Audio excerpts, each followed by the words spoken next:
آگے بڑھیں گے اور اب آپ کو بتائیں کہ ایک ایسا شخص جو روزانہ سینکڑوں کبوتروں کا پیٹ بھرتا ہے مگر خود غربت اور تنگ دستی کا شکار ہے۔ وہ پرندوں کے لیے تو مسیحا ہے لیکن اپنے بچوں کے لیے 2 وقت کی روٹی بھی مشکل ہے سے پوری کر پاتا ہے۔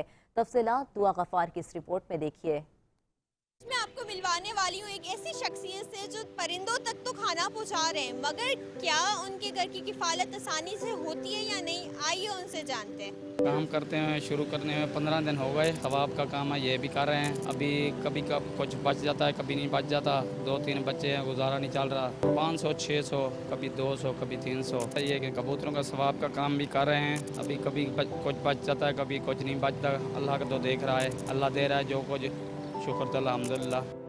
کبوتروں کے کھانے کا دانہ بیچنے والا شخص خود ہی اپنے بچوں کے کھانے کے لیے پریشان ہے۔ کیمرہ مین ناظر بھوپالی کے ساتھ دعا غفار، 5 نیوز کراچی۔